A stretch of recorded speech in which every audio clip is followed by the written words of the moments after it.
আল্লাহ বলেন, হে আমার বান্দারা বান্দিরা, ওই মা বাবার সাথে ভালো আচরণ তুই কেন করবা জানো? কারণ তুই সুন্দরী একটা রমণী পাওয়ার পরে ওই মায়ের ভুলে যাবা। সুন্দরী একটা বাচ্চা, সুন্দরী রমণী পাইয়া, সন্তানাদি পাইয়া তুমি মায়ের ভুলে যাবা। ওই সময়ে তুমি বাবারেও ভুলে যাবা।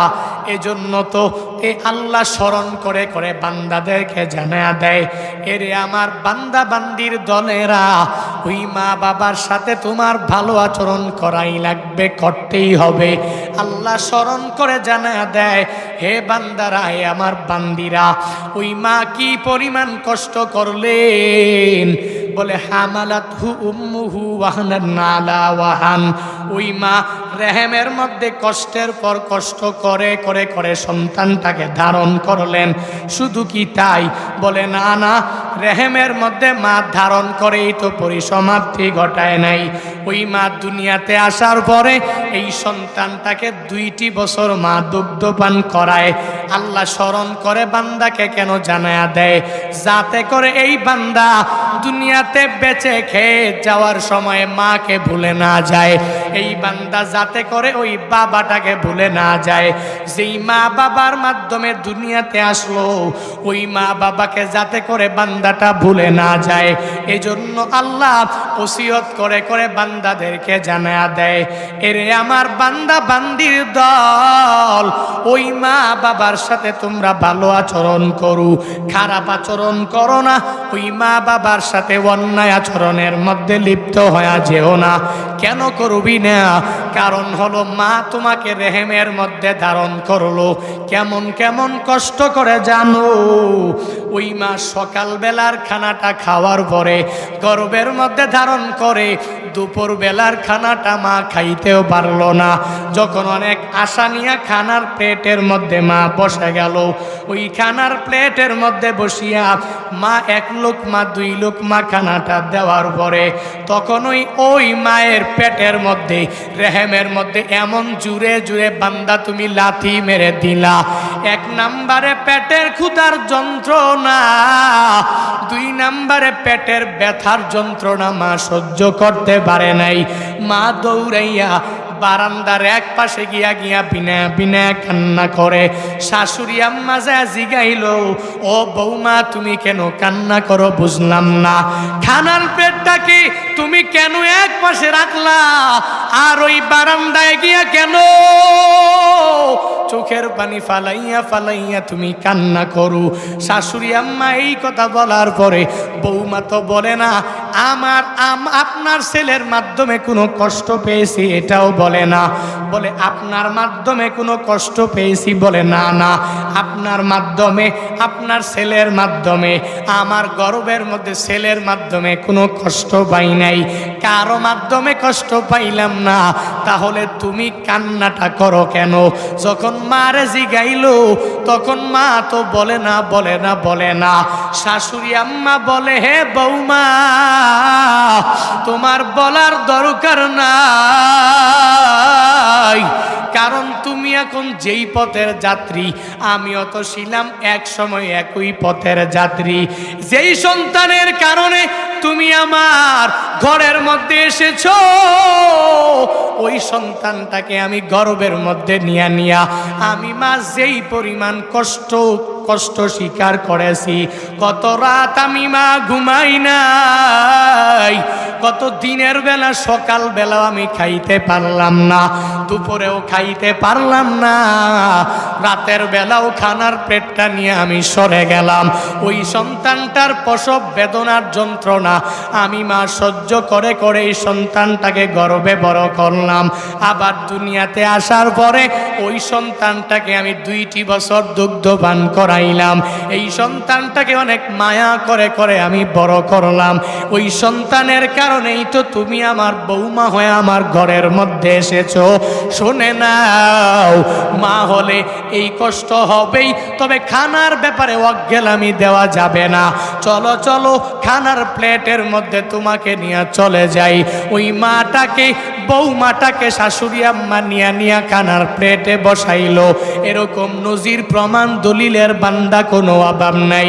আল্লাহ এজন্যই বান্দাদেরকে স্মরণ করে করে করে করে জানায়া দিলেন, এরে আমার বান্দারা, হে আমার বান্দিরা, ওই মা বাবার সাথে কেন ভালো আচরণ করবি? কারণ মা তোকে রেহেমের মধ্যে কষ্ট করে ধারণ করেছে। শুধু তাই না, বলে দুনিয়াতে আসার পরে ওই মা যেই পরিমাণ কষ্ট তোমার জন্য করলো, ওই মা বালতি ভরা রক্ত তোমাকে দুনিয়া দেখানোর জন্য মা ঝরায়া দিল। এই মা কেন করলো? নিজের সুখের জন্য না, বরং বান্দাটাকে, সন্তানটাকে আসমান দেখানোর জন্য, সন্তানটাকে জমিন দেখানোর জন্য, সন্তানটাকে দুনিয়ার সব নিয়ামতগুলো ভোগ করানোর জন্য।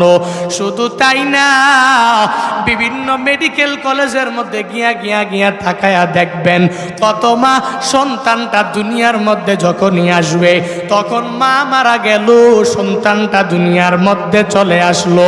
ওই সন্তান আস্তে আস্তে বড় হয়ে গেল, মাটা সন্তানটা দুনিয়াতে আসার সময়, ডেলিভারির সময় মারা গেল।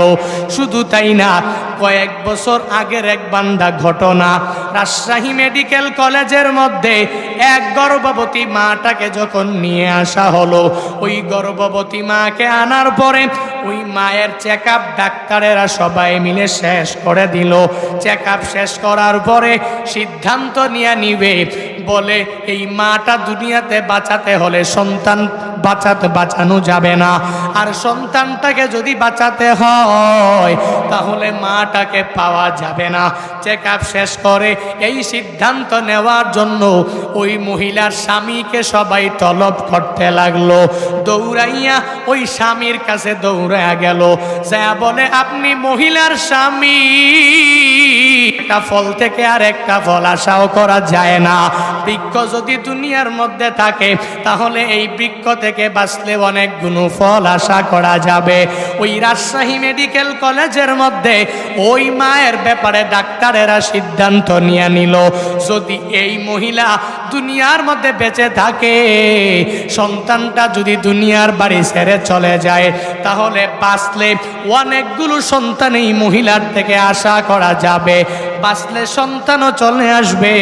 তাহলে সিদ্ধান্ত সবাই মিলে নিয়ে নাও, বলে এই মাটা দুনিয়ায় বেঁচে থাকবে, সন্তানটা বাঁচার কোনো দরকার নাই।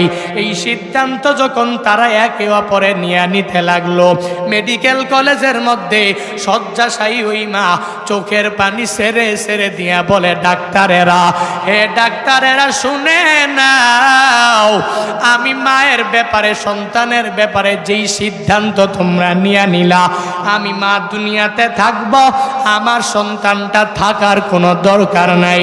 না না, এই সিদ্ধান্ত আমি মানতে পারি না। হে ডাক্তারেরা শুনো, আমি মা দুনিয়াতে আসমান দেখলাম, জমিনটা দেখলাম, আমি মা দুনিয়াতে এমন কোনো নিয়ামত নাই আমি মা ভোগ করি নাই। দুনিয়ার সব নিয়ামত আমি মা ভোগ করলাম, আবার 9টি মাস আমি মা গর্ভে সন্তানটাকে ধারণ করে করে করে করে বড় করলাম। হে ডাক্তারেরা শুনে নাও, আমি মা দুনিয়াতে থাকার কোনো দরকার নাই। আমার সন্তান দুনিয়ার মধ্যে আসবে, আইসা সে দুনিয়াতে আমার জন্য দোয়া করবে। আমার সন্তান দুনিয়ায় আসা আসমান জমিন ভোগ করে আমার জন্য দোয়া করবে। আমার সন্তান দুনিয়ায় আইসা মুনাজাত ধরে ধরে মাওলার দরবারে কান্না করবে। আমার সন্তান দুনিয়ার মধ্যে আইসা রব্বির হামহুমা কামা রব্বায়ানি সগীরা, এই দোয়া বলে বলে বলে যখন এই সন্তানটা আমার জন্য দোয়া করবে, আমি মা ওই কবর থেকে সন্তানের জন্য রুহানি দোয়া পাঠাবো। আমার ওই সন্তানের রব্বির হামহুমা কামা রব্বায়ানি সগীরার দোয়ার বদৌলতে, যদিও আমি মায়ের কবর জাহান্নামী হয়, সন্তানের দোয়ার বদৌলতে আমি মায়ের কবর অটোমেটিক্যালি জান্নাতের বাগান হয়ে যাবে। আমি দুনিয়াতে আসমান দেখলাম, এই দুনিয়াতে আমি জমিন দেখলাম, এই দুনিয়াতে এমন কোনো নিয়ামত নাই আমি ভোগ করলাম না। সব নিয়ামতগুলো আমি ভোগ করে করে, এত কষ্ট করে করে আমি সন্তানটাকে গর্ভে ধারণ করলাম। হে ডাক্তারেরা, আমি মা দুনিয়ার মধ্যে থাকবো না, সন্তানটা দুনিয়ার মধ্যে আসবে। এরে দেবিদ্বার এলাকার মুসলমানেরা কি স্মরণ করে দিতে চাইলাম বান্দা জানো জানো, আমি নিজে স্মরণ করে দেই নাই, আল্লাহ নিজেই বান্দাদেরকে স্মরণ করে দেয়।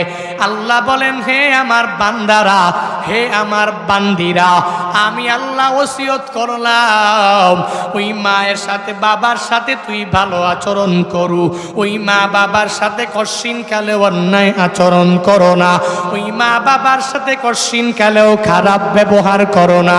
কারণ মা গর্ভে এক নম্বরে ধারণ করলেন, দুনিয়াতে আসার সময়ও মা কষ্ট করলেন, আবার দুনিয়াতে আসার পরেও তুই ধরেই তো কৃত্রিম কোনো খাবার বান্দা খেতে পারো না।